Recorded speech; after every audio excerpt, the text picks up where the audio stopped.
Ni leo anatafuta dhaifu, ni leo anatafuta waliodhoofika, ni leo anatafuta wale walioteswa na guilt yao na hatia yao na madhambi zao. Ni leo anatafuta, na ni leo anataka kukufanya muwe sawa katika mwana wake Yesu Kristo. Mwana wake Yesu Kristo si hadithi ya Abunuwasi. Mwana wake Yesu Kristo ni mtu aliyetembea, ni mtu aliyetembea katika maeneo ya Wanaisraeli pale, ni mtu aliyeshuhudiwa na wengi, ni mtu anayeshuhudiwa na wengi, ni mtu ambaye ushuhuda wake katika historia unasimama imara kuliko ushuhuda wa binadamu yeyote. Kama kuna mtu anafikiria kuna nabii aliyetembea hii ulimwengu, basi ajue basi Yesu Kristo pia alikuwa. Kama kuna mtu hapa anafikiria kuna mfalme alitembea kote katika huu ulimwengu, ninaenda kwa kwake ananiambia, ulisikia kuhusu mfalme Kaisari? Naenda pale anamuuliza, umesikia kuhusu mfalme sijui Nebukadneza? Ndugu yangu, nakwambia basi historia inavyokiri kuhusu Nebukadneza na historia inavyokiri kuhusu Yesu Kristo, ushuhuda wa Yesu Kristo ni mzito. Ushuhuda wa Yesu Kristo ni mzito zaidi. Hakuna aliyeshuhudiwa na historia kuliko huyu Yesu Kristo. Na yeyote ambaye anafikiria kwamba hakuna Mungu, nakwambia ndugu yangu, wewe angalia kila kitu, lakini unieleze kuhusu huyu Yesu Kristo. Nichambulie basi, kama hakuna Mungu, huyu Yesu Kristo ni nani? Kwa sababu hii si historia ya Abunuwasi, hii si mambo ya kukaa chini na kutungwa. Haya ni mambo yaliyotendeka. Haya ni mambo ambayo mashahidi walikuwa tayari kufa kwa ajili ya ushuhuda huu, kwamba kuna mtu alitembea huu ulimwengu, alikuwa anafukuza uziwi kama kitu kingine.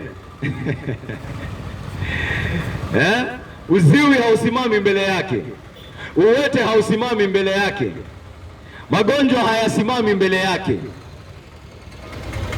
hata anga inamsikiza yeye, hata kifo kinamsikiza yeye. Kifo kilimsikiza yeye hata akiwa ndani yake.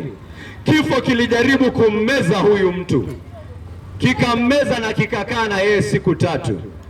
Lakini Yesu Kristo ndio yeye peke yake ambaye alisema huyu Yesu Kristo alikuwa anasema mambo ya kustaajabisha sana. Wengi hawajapata kusikia maneno ya Yesu Kristo, ndio maana hawamwamini. Lakini nakwambia, ukisikia maneno huyu mtu alikuwa anasema, utashangaa mwanadamu wa aina gani anazungumza kwa namna hii. Wacha nikwambie maneno yake moja. Alisema kabla ya kufa kwake kwamba mimi nimekuja hapa kufa, lakini mtambue kitu moja, hakuna mtu anayechukua maisha yangu. Niambie, ni nabii mgani ameyeongea kusema hivyo? Niambie, ni mtume gani ameyesema kitu kama hivyo? Anasema maisha yangu hakuna yule ayachukuae, ni mimi mwenyewe ninayatoa. Na nikiyatoa hayo maisha, si ati ninayatoa pekee, nina uwezo ya kuyatoa na nina uwezo ya kuyachukua tena. Nina uwezo ya kuyaokota. Yaani nikiwa pale kaburini, nikiwa pale nimezikwa, nina uwezo wa kuambia kifo achana na mimi. Mtu mgani huyo anaongea hivyo kama si Mungu? Mtu mgani anaongea hivyo kama si Mungu? Nani anaweza kuongea hivyo kama si Mungu? Nani huyo anaweza kuambia kifo, mimi ninakupea permission ya kunimeza, mimi ninakupea permission ya kunishika, lakini mimi ndo nitakuambia ile siku ya kuniachilia. Mimi nikisema natoka hapa, hakuna kitu unaweza fanya wewe kifo. Ni mtume mgani anaongea hivyo? Ni nabii mgani anasema maneno kama hayo? Maisha yangu hakuna mtu ananinyang'anya. Maisha yangu hakuna mtu anayachukua. Ninayatoa, na nikiwa kaburini ninaweza kuyachukua tena niyaokote, na hakuna mwenye anaweza kunisimamisha. Ni mtume mgani anaongea hivyo? kama si Mungu. Ni Mungu peke yake anaweza ongea hivyo. Ni Mwenyezi Mungu peke yake anaweza kuzungumza hivyo. Na Yesu Kristo ni Mwenyezi Mungu.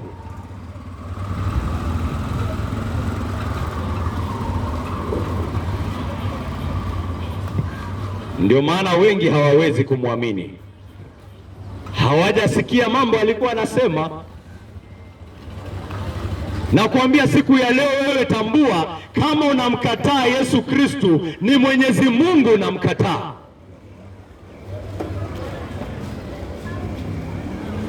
Hakuna yule ambaye anasema anamjua Mungu ambaye hamheshimu Yesu Kristo, hamwabudu Yesu Kristo. Hiyo ndio heshima anayofaa. Heshima yake ni kuabudiwa. Heshima yake si kusema tunamjua ati yeye alitumwa na Bwana. Heshima yake ni kuanguka magotini pake na kusema wewe ni wa kusifiwa, wewe ni wa kutukuzwa, wewe ni wa kuinuliwa. Hakuna Mungu kama wewe Yesu Kristo.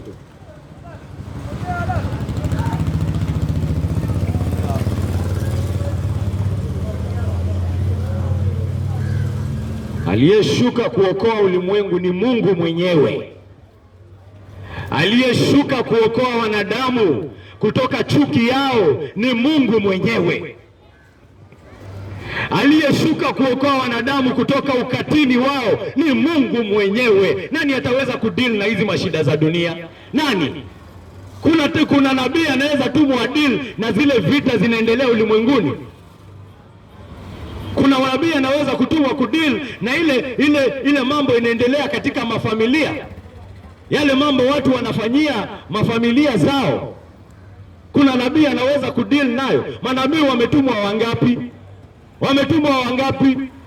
Kwanza hata watu wanawaua wametumwa wangapi? Ufikirie kuna mmoja mwenye anaanza kuja afanye magic. Hakuna nabii anaweza kuokoa ulimwengu. Hakuna mtume anaweza kuokoa ulimwengu. Anayeweza kuokoa ulimwengu ni Mungu Mwenyezi, yeye peke yake. Mungu Mwenyezi yeye peke yake ndio anaweza kuokoa ulimwengu, na kwa sababu ni yeye peke yake anaweza kuokoa ulimwengu, kwa hivyo akashuka katika huruma yake, katika neema yake, na wote watamwabudu. Wote watamsifu, wote watamjua.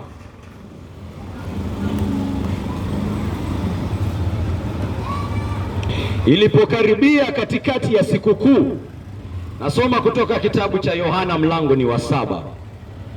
Ilipokaribia katikati ya sikukuu, Yesu alipanda kwenda hekaluni na kuanza kufundisha.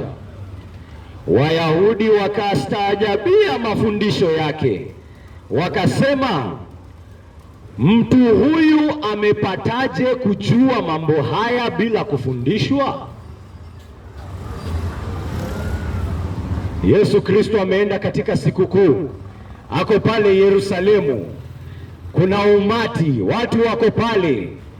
Yesu hana aibu, anasimama na kwa mamlaka anaanza kufunza, anaanza kueleza maneno. Yule ambaye imeandikwa kwamba alipokuwa akifunza umati ulikuwa unastaajabu, kwa sababu alikuwa anafunza kwa mamlaka. Hakuwa anafunza akibahatisha, si ati alikuwa anajaribu kufigure out.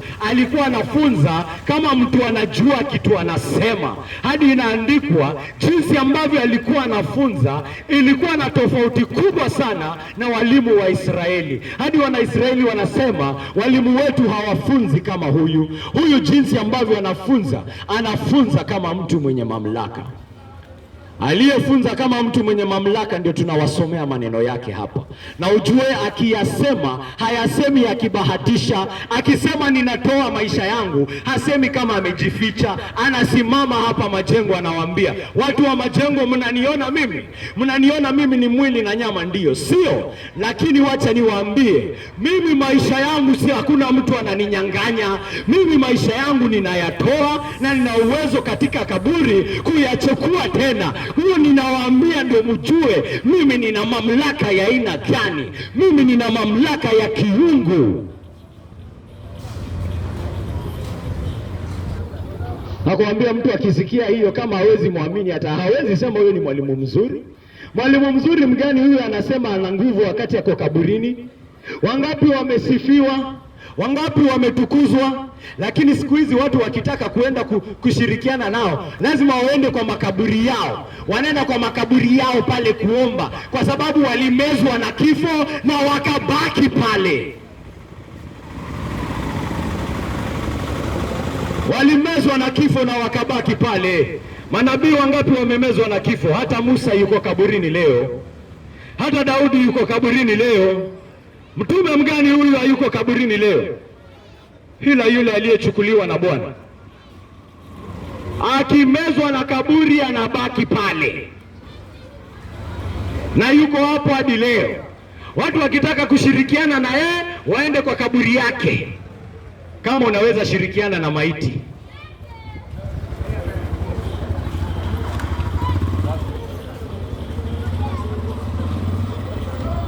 Yesu Kristo peke yake ndio kaburi lake. Ukienda pale, huenda ukapata Mkristo pale ameandika signpost kusema hayuko hapa, amefufuka, ameondoka, ameendeleza ile tangazo ambalo lilifanywa na mamlaka. Mbona mmekuja hapa kutafuta mtu aliyefufuka? Mbona mnatafuta mtu aliye hai miongoni mwa wafu? Malaika kutoka mbinguni ameuliza hao wanawake ambao wamekuja pale kwa kaburi lake, wamekuja pale kumweka manukato. Malaika anawauliza, mbona mmekuja kutafuta mtu aliye hai kwa maiti? Hapa hakuna maiti hapa. Hamkumbuki alisema anaweza kuchukua?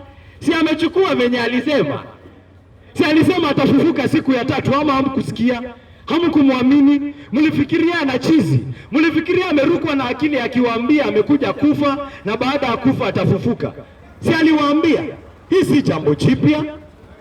Aliwaeleza, akawaelezea mara mingi, akawafafunulia kwa mapana na marefu. Na mmekuja hapa kuweka manukato kwa nini? Ala, hapa hakuna maiti, hapa hakuna maiti.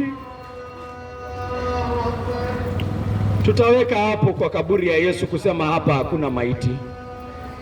Hakuna maiti hapa. Kuna yule pekee aliyefufuka.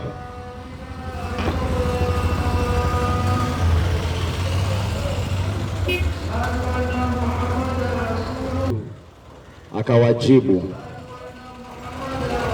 mafundisho yangu si yangu mwenyewe, bali yanatoka kwake yeye aliyenituma. Mtu yoyote akipenda kufanya mapenzi ya Mungu atajua kama mafundisho yangu yanatoka kwa Mungu au ninasema kwa ajili yangu mwenyewe. Wale wanenao kwa ajili yao wenyewe hufanya hivyo kwa kutaka utukufu wao wenyewe, lakini yeye atafutaye utukufu wa yule aliyemtuma ni wa kweli, wala hakuna uongo ndani yake. Je, Musa hakuwapa nyinyi sheria? Lakini hakuna hata mmoja wenu anayeshika hiyo sheria. Kwa nini mnataka kuniua? Hawa walimu wanastaajabu. Yesu Kristo amejua maneno yote wapi? Hatukumbuki akifunzwa kwa darasa? Hakuenda kwa madarasa huyu Yesu Kristo? Na ana hekima ya juu sana. hakufundishwa na mtu, hakukaa chini ya mwalimu, hakukaa chini ya mtaalamu. Amezaliwa mtoto wa seremala huyu, mtoto wa seremala. Mtoto wa seremala katoa wapi hii hekima yote? Mwana wa seremala katoa wapi ya maarifa yote?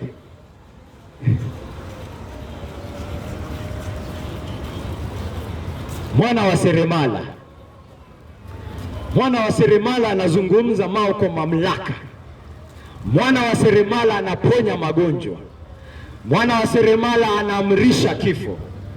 Mwana wa seremala anaamrisha mawimbi. Ndugu yangu mdogo, mwana wa seremala atatoa wapi? Ama babake alimfunza na randa? Alimfunza ukipiga randa hivi mawimbi yanakusikiza. Seremala wa wapi huyo? Seremala wa wapi huyu anaamrisha mawimbi? Ndugu yangu, ainue mikono tuende kwake, tanunua kiti chake huyo. Hata Wafarisayo walikuwa wanashangaa, wanasema huyu tunajua ni mwana wa seremala, alianza kuongea hivi lini? Huyu hajakaa kwa shule.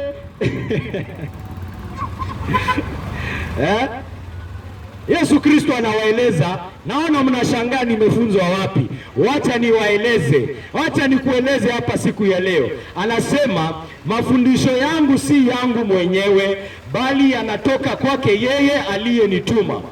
Mtu yeyote akipenda kufanya mapenzi ya Mungu atajua kama mafundisho yangu yanatoka kwa Mungu au ninasema kwa ajili yangu mwenyewe. Anasema haya mafundisho sikukaa chini nikatunga. Haya mafundisho nimepewa na Baba yangu ambaye mnamuita Mungu wenu. Kama kuna mtu hapa anampenda Mwenyezi Mungu, kama kuna mtu hapa mapenzi yake ni kufanya mapenzi ya Mwenyezi Mungu, kama kuna mtu hapa anampenda Mwenyezi Mungu, kama kuna mtu hapa anamheshimu Mwenyezi Mungu, basi huyo atajua kama mafunzo yangu ni yangu ama yametoka kwake. In short, anakuambia ndugu yangu, ile sababu wewe hautambui mafunzo ya Yesu Kristo, ile sababu haumwamini Yesu Kristo, ile sababu hautaki maneno ya Yesu Kristo, ni kwa sababu haumtaki Mungu. Yule ambaye anamtaka Mungu akisikia sauti ya Yesu Kristo atajua hiyo ni sauti ya Mungu. Shida ni wewe, shida si Yesu. Shida ni nia yako, shida si Yesu. Shida ni roho yako, shida si Yesu. Shida ni wewe. Yesu Kristo mwenyewe anasema yule mwenye anataka kuheshimu Mungu, yule anataka kufanya mambo ya Mungu, huyo ndio atajua hii mafunzo imetoka wapi. Wacha sasa tusettle kitu.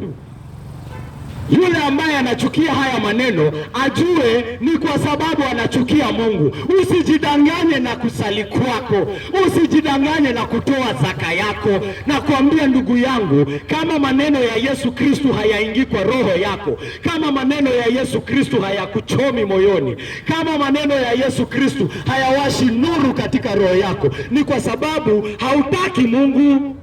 Unataka mambo yako wewe mwenyewe, unataka kufanya mambo yako venye wewe unataka, na umepata mwalimu ambaye anakuendeleza katika upumbavu wako, umepata mwalimu ambaye anakuendeleza katika ujinga wako, umepata mwalimu ambaye anakuendeleza katika uzuzu wako, kwa sababu ungetaka kumjua Mungu kikweli.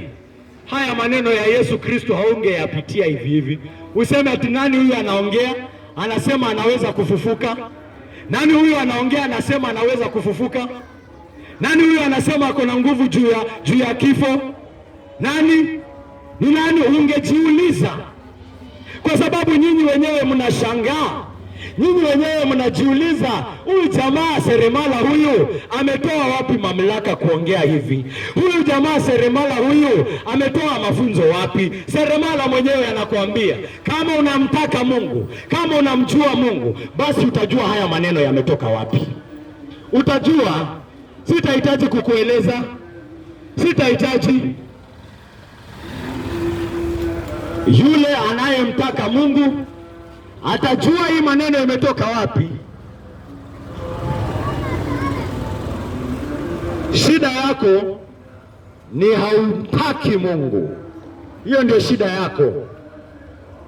Usijidanganye na tukazikazi unafanya. Usijidanganye tuliamka saa 9 ya usiku kuomba.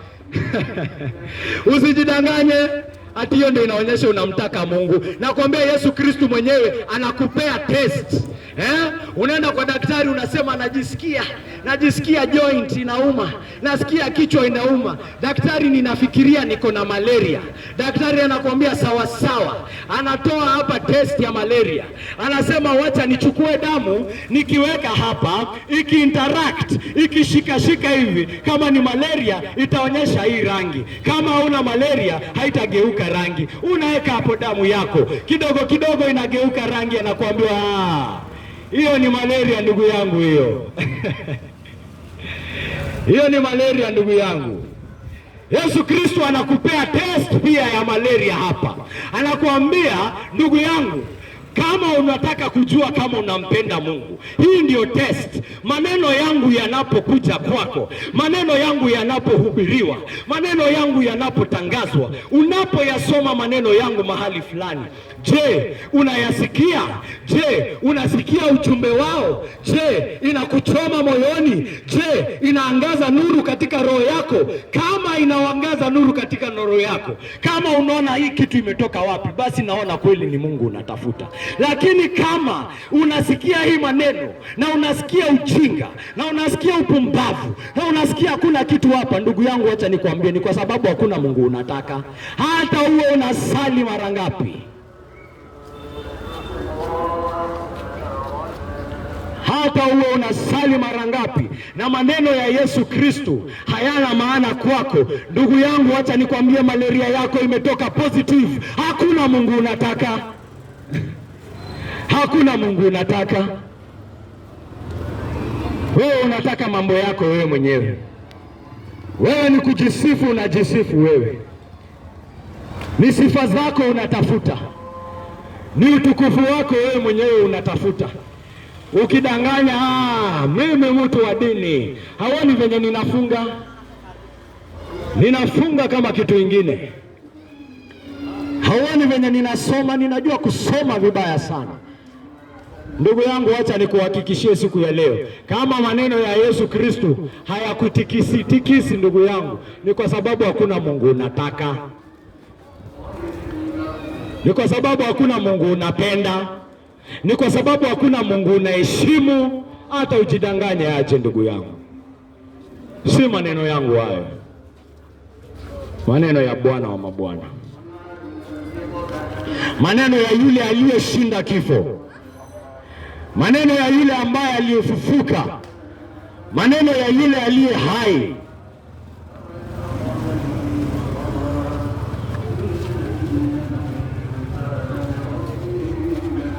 Mtu yeyote akipenda kufanya mapenzi ya Mungu atajua kama mafundisho yangu yanatoka kwa Mungu. Mtu yeyote akitaka kufanya mapenzi ya Mungu atajua kama mafundisho yangu yanatoka kwa Mungu. Atajua. Atajua. Sitahitaji kumwambia nimetoka wapi. Yeye mwenyewe atasikia nikiongea na atasema huyu ametumwa na Mungu. Yeye mwenyewe atasema huyu ametumwa na Mungu. Haya si maneno yake, haya ni maneno ya Mungu.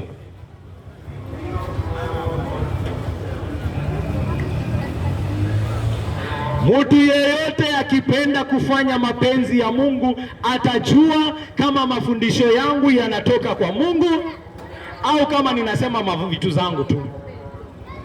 Ndugu yangu, mimi ninakuhubiria hapa mambo ya Yesu Kristo. Sijawahi kuja hapa kuhubiri kitu kingine.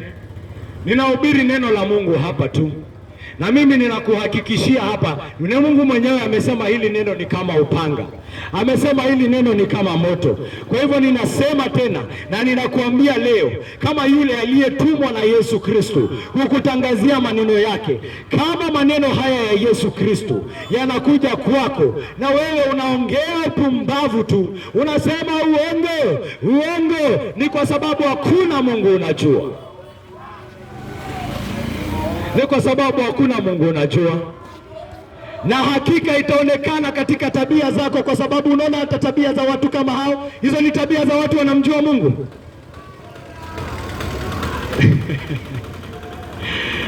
Wanadhihirisha na maisha yao, wanadhihirisha na tabia zao, wanadhihirisha na maneno yao, wanadhihirisha na matusi yao, wanadhihirisha na ukatili wao, wakisema ni kwa sababu amemtusi Mungu. Kwa hivyo Mungu wako ndio anakuambia ukuje unipige.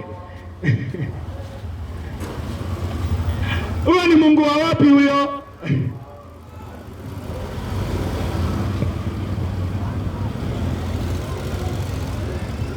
Hakuna Mungu unajua. Ndio Yesu Kristo anasema diagnosis. Unawekewa diagnosis kwa meza, ujue shida iko wapi. Ni muhimu mtu kujua shida iko wapi. Utatibu, utapea mtu dawa ya mwili moto na ako na malaria. Haya, utamponya kweli? Lazima akule dawa ya malaria, ndugu yangu.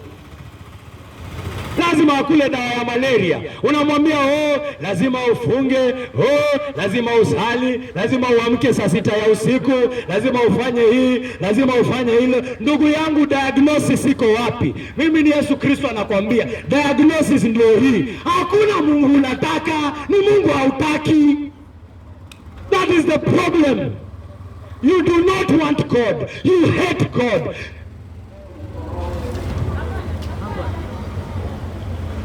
Yesu Kristo anakuletea diagnosis, my brother. Ni muhimu ujue shida iko wapi.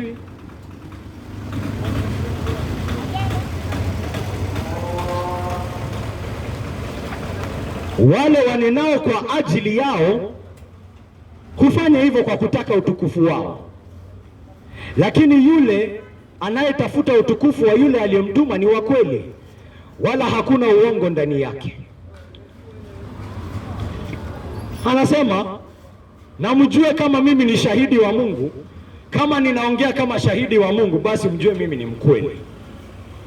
Kama ningekuwa ninaongea kama sijatoa haya maneno kwa Mungu, ningekuwa ninatafuta mimi mwenyewe kutukuzwa, ningekuwa ninajiinua mimi mwenyewe. Na kama ningekuwa ninajiinua mimi mwenyewe, mbona basi nijitolee kufa?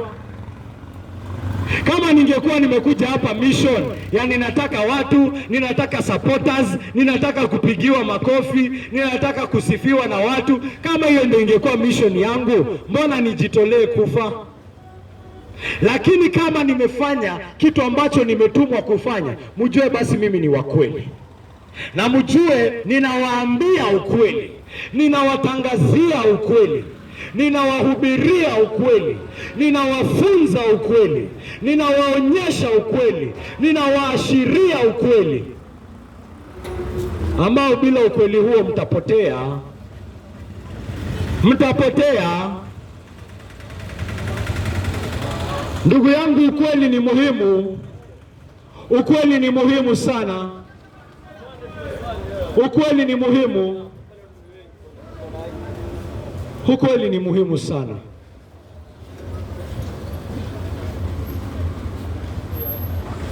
Kuna nyakati ambazo watu hawakuwa wanaamini katika vidudu vinavyosababisha magonjwa ya kuharisha.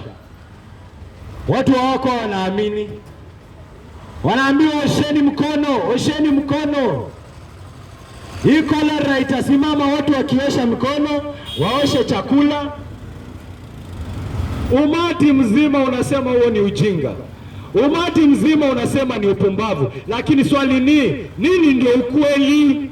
Ukweli ni gani? Kama ni ukweli kwamba hivi vidudu vinasonga kwa kupitia maji na mikono michafu, na ukatae useme mimi sitambui ukweli huo, ukose kuosha mikono, utahara hautahara? Utaendesha hautaendesha? Kwa sababu ulikataa kuamini ukweli. Ukweli ni ukweli, ukubali au la. Nikitangaza hapa Yesu Kristo ni Bwana wa mabwana, ukubali au ukose kukubali. Kama Yesu Kristo ni Bwana wa mabwana, kwani kukubali kwako ndio inamfanya awe Bwana? Kwani ni kukubali kwako ndio inamfanya awe Bwana? Ndugu yangu, ninakwambia Yesu Kristo ni Bwana, ndio wewe upate kuokolewa, ndio wewe upate kukombolewa, ndio wewe upate kujitoa kutoka katika lile moto, ndio wewe upate kujua utukufu wa kweli. Ukatae, ni wewe unajinyima. Yesu Kristo anabaki kuwa Bwana. Yesu Kristo anabaki yule aliyefufuliwa. Yesu Kristo anabaki kama yule ambaye ameketi katika kuume kwa Bwana, anabaki hivyo. Hata ukatae, ni wewe unajinyima ndugu yangu, ni wewe unapotea, ni wewe unaangamia, ni wewe unakufa, ni wewe unakosa kusamehewa dhambi, ni wewe unaendelea kutafuta njia ya kujiosha, ni wewe ndio unalia chini ya mzigo wa dhambi yako, na Yesu Kristo anakuja mbele yako na kuambia, niamini siku ya leo, nikubali siku ya leo, nipokee siku ya leo. Unakataa. Nani anapata maafa? Ni Yesu Kristo ama ni wewe? Si ni wewe unaangamia ndugu yangu. Yesu Kristo anabaki yule aliyefufuliwa.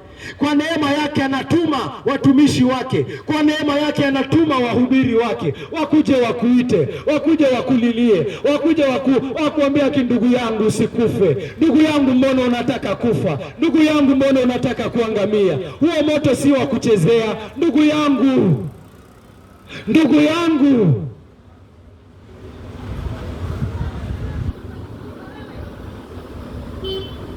Ndugu yangu, usidanganywe na mtu. Ndugu yangu, usidanganywe na yeyote. Ndugu yangu, wewe kagua uone ukweli. Kagua. Kama huwezi niamini, una akili zako timamu, nenda kakague ukweli kwa moyo wa kweli. Nenda katafute, kajionee wewe mwenyewe kwamba Yesu ni Bwana wa mabwana. Hakuna yule ambaye anatafuta kujua kwa moyo wa kweli ambaye anakosa kujua ukweli. Shida ni watu wanaenda wakitafuta wakati tayari washaamua. Tayari ashaamua Yesu Kristo ni uongo, Yesu Kristo si mwana wa Mungu. Paulo sijui aliandika hizi. Ndugu yangu, ende uchague wewe uone kwamba hiyo mambo yako hata haiwezi kusimama. Hata siku moja haiwezi kusimama. Lakini muongo hataki kukaguliwa. Muongo hataki kukaguliwa. Muongo anataka tu kusema hii ni waongo, hii ni wajinga, nini, yuko tayari kukagua wengine. Lakini ukimketisha yeye kumkagua, anataka kukukata panga. Muongo anakuanga hivyo. Muongo hataki kukaguliwa, anataka kukagua wengine. Hako tayari kukagua dini za wengine. Atakagua, achambue. Haya, umsikize, umweleze, alafu umwambie sasa venye umechambua yangu, wacha tuchambue yako sasa kwa namna ambayo umechambua yangu. Anasema hapana, hakuna kitu kama hiyo. Hataki kusikia. Hataki kuambiwa. Wacha tumhubirie. Wacha asikie, wacha atangaziwe.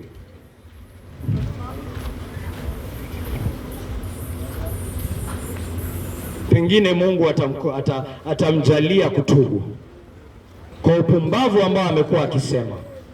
Pengine Mungu atamjalia kutubu.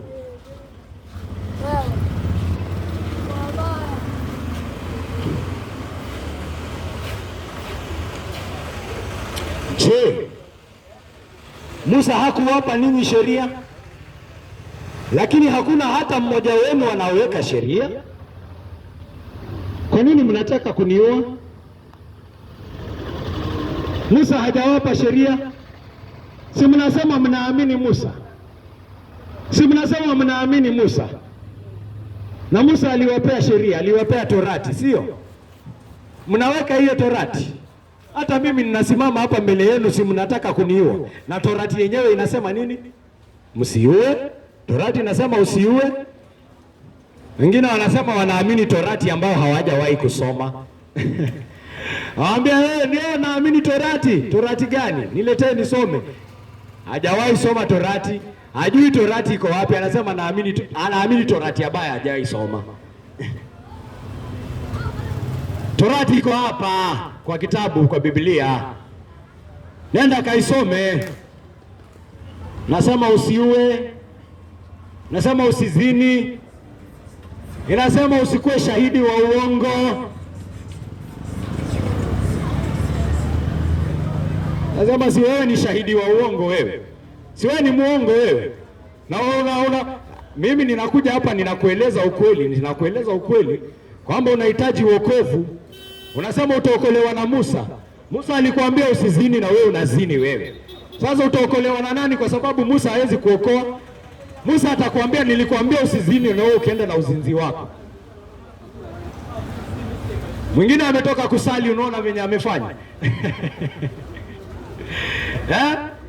Huyo ameokolewa huyo. Wacha tabia zake zimuonyeshe kwamba hamtambui Mungu, anahitaji wokovu. Kijana, wacha hii tabia yako ikuonyeshe unahitaji Yesu.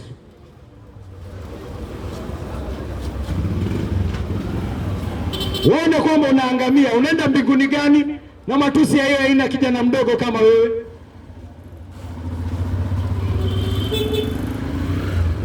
Hivyo ndio umefunzwa kuwa na matusi hivyo kijana mdogo kama wewe? Kwanza bila aibu hadharani. Hivyo ndio umefunzwa na walimu wako. Unawaibisha hata. Unanionyesha kwamba mimi ni wa kweli. Unadhihirisha unahitaji wokovu kijana mdogo.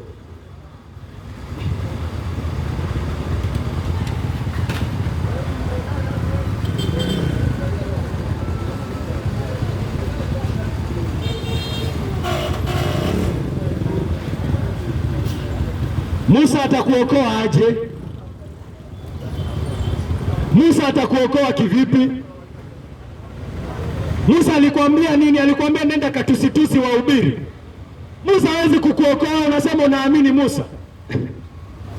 Musa atakwambia mimi nilikwambia usitusi watu, unaenda kutusi watu ukisema mtaokolewa na Musa. Musa atakwambia uko na hatia. Niliwapa sheria ndio hii na wewe umeiweka. Niliwaambia pendeni jirani zenu, umependa jirani yako.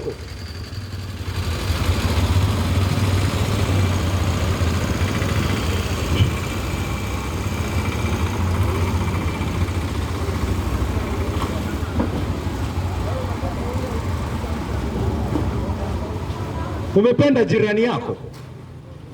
Sasa Musa atakuokoa aje? Musa atakuokoa kivipi? Wengine wamekataa torati ya Biblia na wana sheria zao, sheria za kila aina. Ndugu yangu, wacha hata wale ambao hawana dini wanajiwekea sheria zao wenyewe, lakini hata sheria ambazo amejiwekea yeye mwenyewe hata hizo haziweki. Unafikiri utajiokoa wewe mwenyewe na sheria zako mwenyewe? Hata wewe huwezi kuziweka, wewe na hiyo hekima yako ndogo. Sheria ambazo umewekewa, wengine wamewekewa masheria na wanasema hizi sheria nimezikubali. Ndugu yangu, hizo sheria unaziweka? Kaa chini ujiulize kama unaziweka, ndugu yangu, ndio useme basi nitaokolewa kwa kuweka sheria. Hakuna anayeokolewa kwa kuweka sheria. Hakuna. Kwa sheria tunapata kujua kwamba sisi ni wenye dhambi. Kwa sheria tunapata kujua kwamba tunahitaji kuokolewa.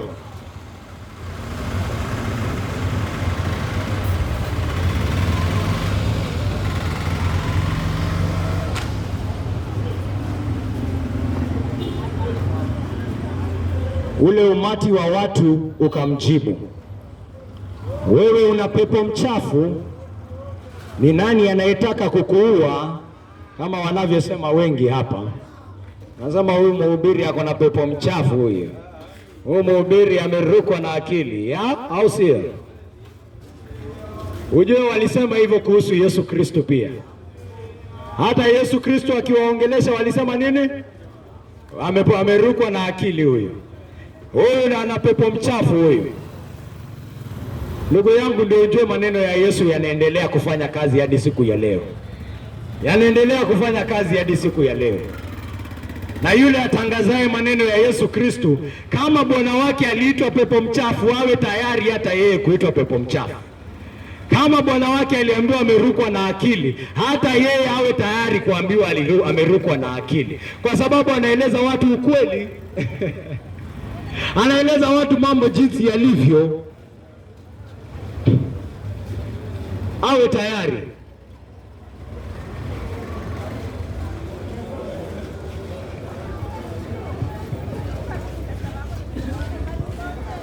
Yesu akawajibu, nimefanya muujiza mmoja na nyote mkastaajabu. Lakini kwa kuwa Musa aliwaamuru tohara, ingawa kwa kweli haikutoka kwa Musa bali kwa baba zenu wakuu, mnatahiri mtoto tena siku ya Sabato. Ikiwa mtoto aweza kutahiriwa siku ya Sabato kusudi sheria ya Musa isivunjwe, kwa nini mnakasirikia kwa kumponya mtu mwili wake wote siku ya Sabato? Acheni kuhukumu mambo kwa jinsi mnavyoona tu, bali hukumini kwa haki. Yesu Kristo anafunua unafiki wa hawa watu. Yesu Kristo anafunua unafiki wa hawa watu. Anawaambia, angalieni venye mnafanya mambo 50-50. Mnafanya mambo 50-50. Mliambiwa mtahiri siku ya 8, na ikiwa ni Sabato siku ya 8 mtatahiri tu bado. Lakini mimi nikiponya mtu siku ya Sabato mnaanza kusema nimevunja sheria. Ala, kwani mkiweka tohara si mnamfanya mtu awe mzima? Na mimi pia si ninamfanya mtu awe mzima pia nikimponya? Wengine wako hapa hivyo, wako tayari kuangalia wengine, wako tayari kupoint mashida za wengine, lakini ukikuja kwake yeye hataki wewe ukague mambo yake hivyo hivyo. Unafiki, unafiki ndugu yangu, ni unafiki. Hiyo ndio kitu inafanya watu hawezi kuona ukweli wa Yesu Kristo. Yuko tayari kukagua mambo yanayohubiriwa hapa na jicho lingine hapa. Hata unasikia ujamaa, unashangaa ujamaa kweli hata anajisikiliza huyu anajisikia kweli huyu. Ndugu yangu, usiwache unafiki wako ukukinge kujua ukweli. Usiwache unafiki ukukinge kuona ukweli. Usiwache unafiki ukuzibe kuona nuru ambayo iko ndani ya Yesu Kristo. Usikubali isiwe umetangaziwa njia ya pekee ya wokovu, isiwe umetangaziwa njia ya pekee ya kumjua Mungu na ukose kuona nuru inang'aa mbele yako na ukose kuona kwa sababu ya unafiki wako.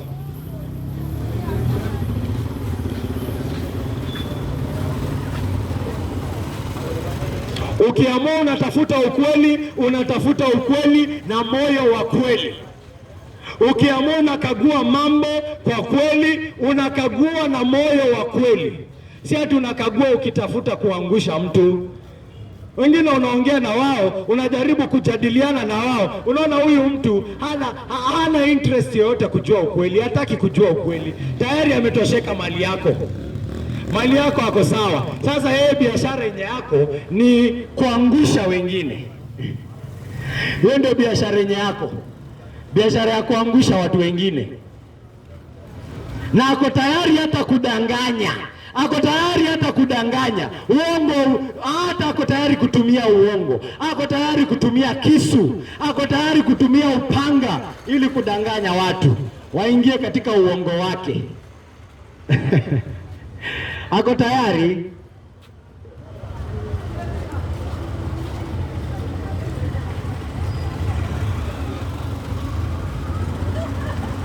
Ndugu yangu, kama ni ukweli unautafuta, kama ni ukweli unautaka, unautafuta kwa moyo wa kweli. Na Yesu Kristo anakuambia ukitafuta ukweli huu kwa moyo wa kweli, utajua kwamba yeye ni nani. Hautahitaji kuambiwa na mtu. Hautahitaji mimi nikuhakikishie. Hautahitaji nifanye kazi yoyote. Utamjua. Utajua neema ya kweli inayopatikana ndani yake, aliyejitolea kwa ajili ya wenye dhambi. Utajua huruma ya kweli iliyomo ndani yake, kiasi cha kubeba ghadhabu iliyotufaa, kiasi cha kubeba kiboko chetu. Ni kwa vidonda vyake ndio tumepona. kuumizwa kwake, kupitia kwake ndio tumepona. Kukanyagwa kwake, kuchubuliwa kwake, kupigwa kwake ndio mimi ninapata amani. Sipati amani kwa kazi zangu, sipati amani kwa juhudi zangu. Ni kwa sababu Mwenyezi Mungu mwenyewe alipigwa. Ni kwa sababu Mwenyezi Mungu alisulubishwa. Ni kwa sababu Mwenyezi Mungu alichubuliwa. Ni kwa sababu Mwenyezi Mungu alinipenda kiasi hicho. Ni kwa sababu Mwenyezi Mungu alinijali kiasi hicho. Ni kwa sababu Mwenyezi Mungu alinitaka kiasi hicho.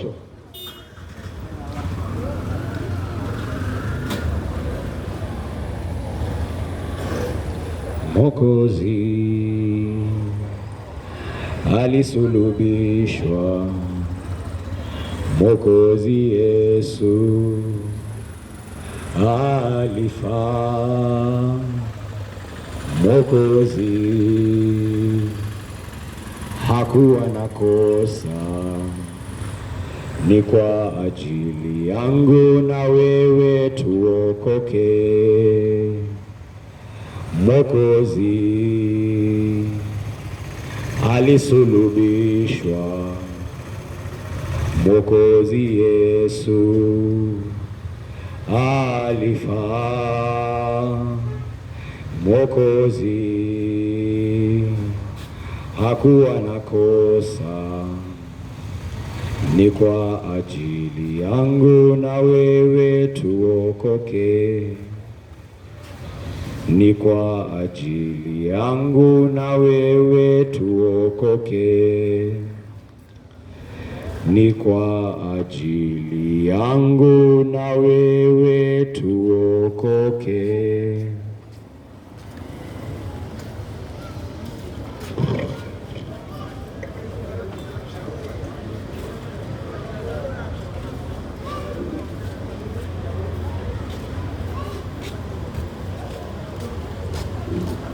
Ndipo baadhi ya watu wa Yerusalemu wakawa wanasema, tazameni, huyu si yule mtu wanayetaka kumuua?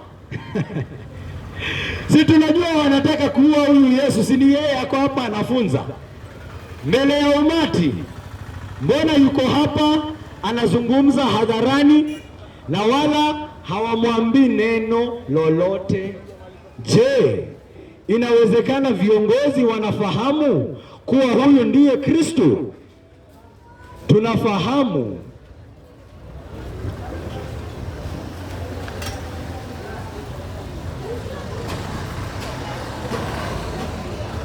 Tunafahamu huyu mtu anakotoka, lakini Kristo atakapokuja hakuna yeyote atakayejua atokako.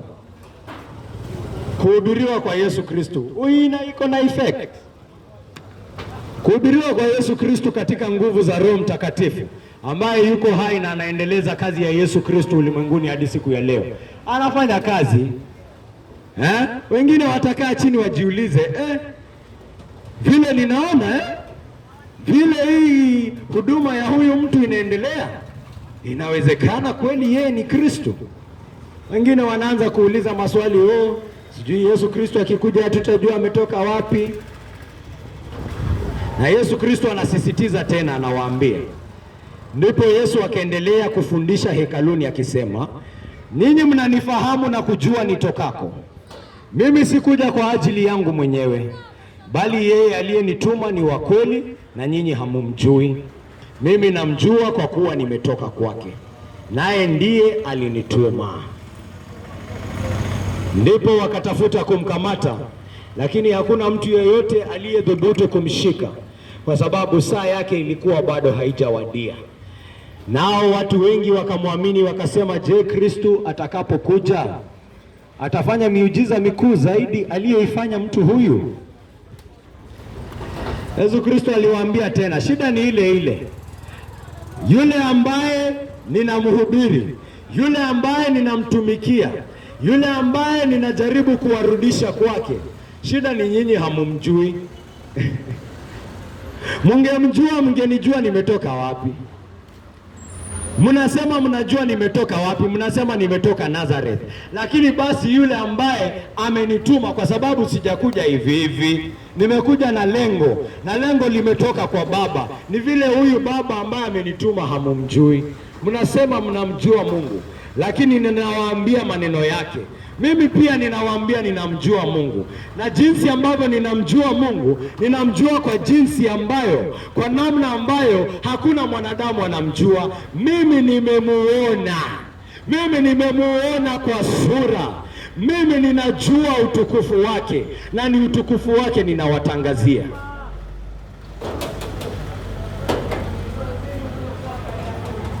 Na ni yeye anashuhudia kazi yangu. Tazama kazi ninayofanya. Kazi yenyewe inashuhudia kwamba hii si kazi ya mwanadamu. Kazi yenyewe inashuhudia kwamba hii ni kazi ya Mungu. Kazi yenyewe inashuhudia kwamba hii ni kazi ya Bwana.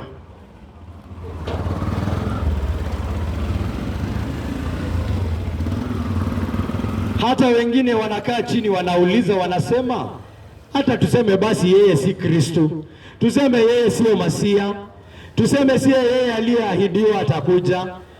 Basi yule ambaye aliahidiwa atakuja, akikuja atafanya miujiza kama huyu mtu, atatustaajabisha kama huyu mtu, atafufua wafu kama huyu mtu, ataponya viwete kama huyu mtu, ataponya viziwi kama huyu mtu, atawatoa watu kwa makaburi kama huyu mtu. Ndugu yangu, kuna yeyote ambaye atakuja baada ya Yesu Kristo, lazima amshinde, lazima amzidi. Unakuja hapa unaniambia wewe ni uongo, wewe ni uongo. Ndugu yangu, maneno kama haya yangetoka wapi? Alafu unakuja unaanza kuniambia mafunzo kuhusu yule ambaye hawezi hata kuponya kiziwi hata mmoja. Alafu unaniambia huyo ndio mkweli, huyo ndio msema kweli. Hebu Mungu amshuhudie tuone. Mungu amshuhudie. Amina.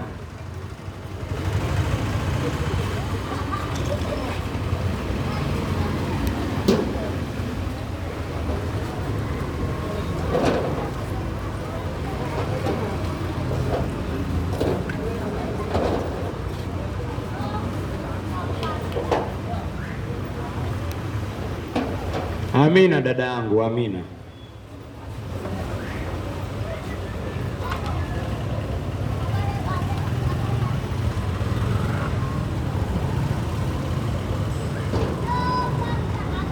Watoto wadogo wakuje kwake. Amen. Amen. Kwa sababu ufalme wa mbinguni ni kama watu kama hao. Yule ambaye amekuwa na imani kama mtoto mdogo, anategemea kazi ya Yesu Kristo kama mtoto mdogo.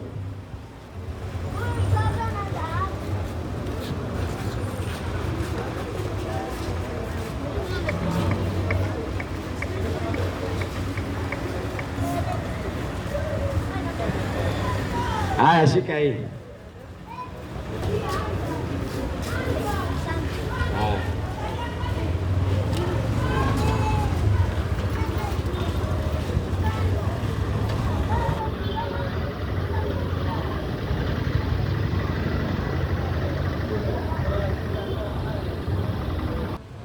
Nakusihi siku ya leo kwamba utafute kujua zaidi kuhusu huyu Yesu. Usipuuze maneno yake. Sisi kama mashahidi wake tunakuja kwa upole. Hatutakuja kwa vita, hatutakuja kupigana na mtu sisi. Hatutakuja kupigana na yeyote. Hatutakuja kujibizana na yeyote. Hatutakuja kumtusi yeyote. Tumekuja kwa sababu tunatamani watu waokolewe. Tumekuja kwa sababu tunatamani watu wamjue Yesu. Tunatamani watu wawe na amani na Mungu Mwenyezi. Na tunajua kwamba yeyote atakayetafuta kwa moyo wa kweli atajua ukweli. Shida ni watu hawataki kujua ukweli. Watu wanataka kuonekana ni kama kwamba wanataka kujua ukweli. Yesu Kristo anasema yule atakaye kujua ukweli atajua maneno yake ni ya kweli, atajua, hatahitaji kushawishiwa na mtu.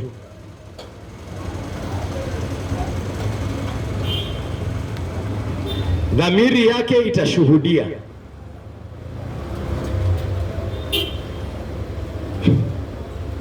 Atajua.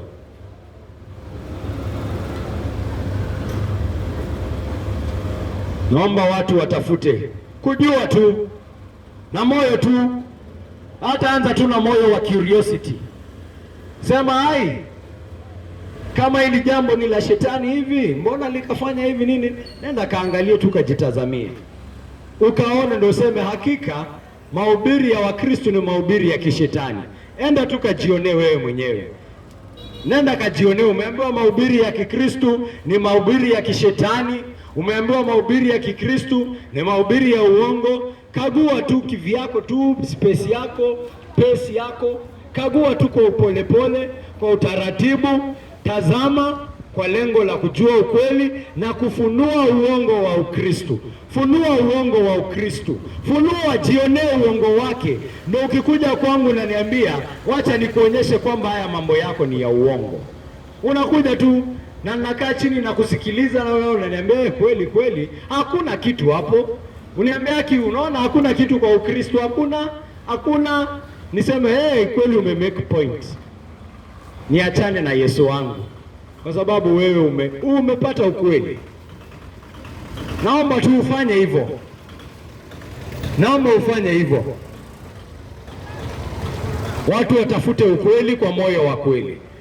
Na nasema hivyo kwa sababu nina uhakika kwa amri ya Yesu Kristo, asemaye atafutaye kwa moyo wa kweli atajua ukweli. Atafutaye kwa moyo wa kweli atajua ukweli. Atafutaye kwa moyo wa kweli atajua ukweli, atamwamini Yesu na atapata ukombozi unaopatikana ndani yake. Ndugu yangu, usiangamie katika uongo, usipotee, lakini mjue Yesu. Mwokozi alisulubishwa, Mwokozi Yesu kaangikwa, Mwokozi hakuwa na kosa, ni kwa ajili yangu na wewe tuokoke. Aliwekwa pale juu ndio uweze kuona, hajafichika, ameanikwa pale juu msalabani. Mwokozi alisulubishwa, Mwokozi Yesu kaangikwa, Mwokozi